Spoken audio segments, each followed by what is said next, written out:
اعوذ باللہ من الشیطان الرجیم بسم اللہ الرحمن الرحیم رب اشرح لی صدری ویسر لی امری واحلل عقدۃ من لسانی یفقہوا قولی ربی زدنی علما ربی زدنی علما ربی زدنی علما۔ السلام علیکم ورحمۃ اللہ وبرکاتہ اسٹوڈنٹس، امید کرتی ہوں آپ خیریت سے ہوں گی۔ آج کا جو لیکچر نمبر ہے وہ لیکچر نمبر 4، جماعت نہم سینئر، مضمون ہوم اکنامکس اور تاریخ 12 اپریل سن 2021، دن سوموار، اور عنوان ہے جو آپ کا وہ ہے سبق نمبر 4، تفصیلی سوالات 4 تا 7۔ سبق نمبر 4 کی طرف آ جاتے ہیں، کھانوں کی تیاری۔ اس سبق کے تدریسی مقاصد کی طرف آ جاتے ہیں۔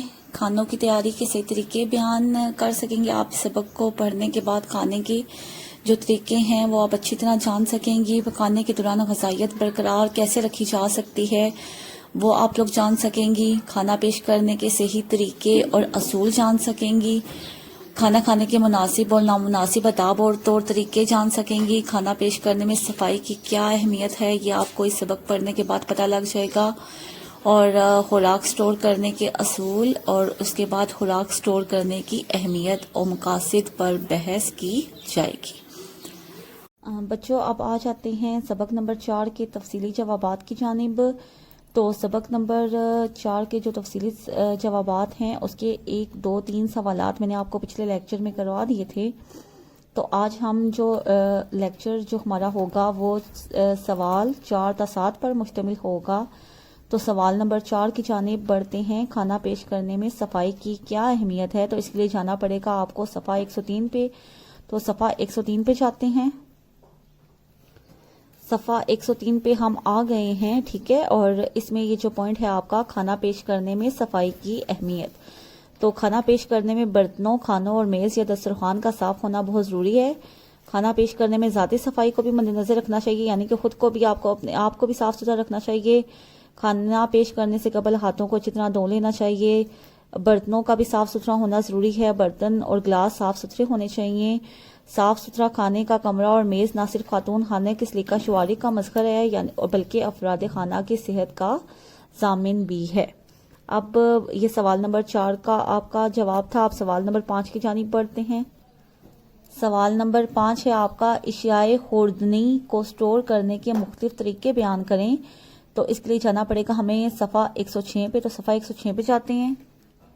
صفحہ 106 پہ ہم آ گئے ہیں۔ اس کا جو پوائنٹ ہے 4.3.3 یہ آپ لوگوں نے سارا لگانا ہے جو آپ کو ویڈیو میں نظر آ رہا ہے، ٹھیک ہے۔ اس میں سب سے پہلے گھروں میں غذا کو محفوظ کرنے کے لیے مختلف طریقے استعمال کیے جاتے ہیں، مثلا منجمد کرنا، ریفریجریٹر میں رکھنا، خشک کرنا، اچار چٹنی اور مربع جات بنانا وغیرہ۔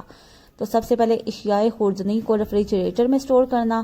تو اس کے لیے آپ نے کیا کرنا ہوگا، 0 ڈگری سے 4 سینٹی گریڈ تک غذا کو طویل مدت تک قابل استعمال رہ سکتی ہے۔ اگر ہم اس طریقے سے سٹور کریں تو بجلی سے چلنے والی ریفریجریٹر میں درجہ حرارت انہی درجوں تک برقرار رہتا ہے، اس لیے جلد خراب ہونے والی اشیاء خوردنی مثلا انڈے، گوشت، دودھ، پھل اور سبزیاں وغیرہ کافی عرصے تک فریج میں رکھے جا سکتے ہیں، اور لیکن ان اشیاء کو جو ہی فریج سے باہر نکالا جائے گا تو درجہ حرارت میں اضافہ ہو تو بیکٹیریا کی نشو و نما میں تیزی آنے لگتی ہے، جس سے غذائیں خراب ہو جاتی ہیں۔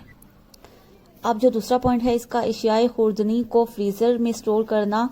تو منجمد کرنے سے غذا میں موجود خامرے یعنی کہ مائکرو آرگنزمز بے اثر ضرور ہو جاتے ہیں لیکن مکمل ہلاک نہیں ہوتے، اور منجمد شدہ سبزیوں اور پھلوں کی کوالٹی پر اثر انداز ہوتے ہیں۔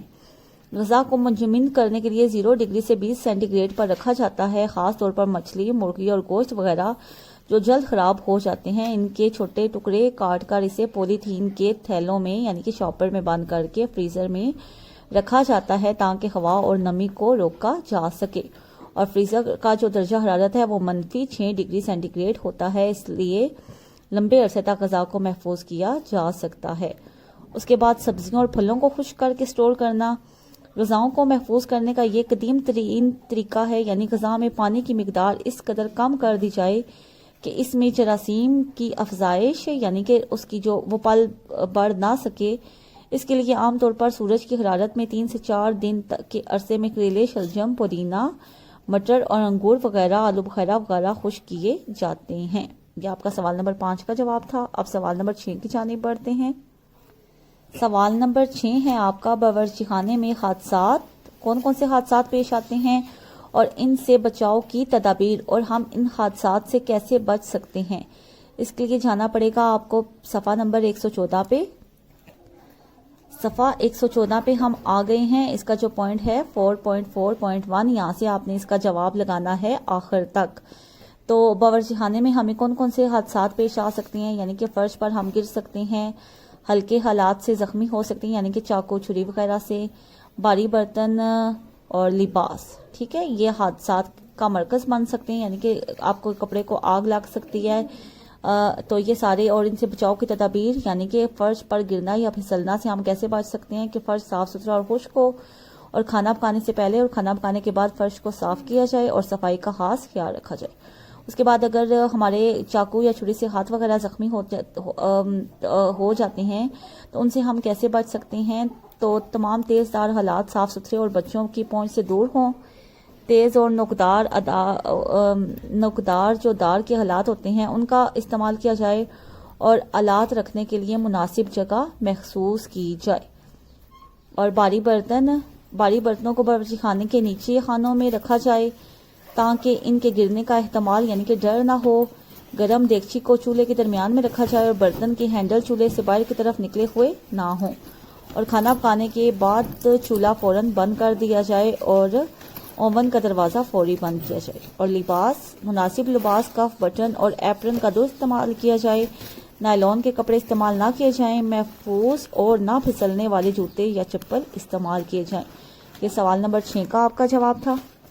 اب سوال نمبر 7 کی جانب آ جاتے ہیں۔ باورچی خانے میں غذا کی تیاری کے دوران کن حفاظتی اقدامات پر عمل کرنا ضروری ہے، تو اس کے لیے جانا پڑے گا ہمیں پیج 115 پہ، تو پیج 115 پہ جاتے ہیں۔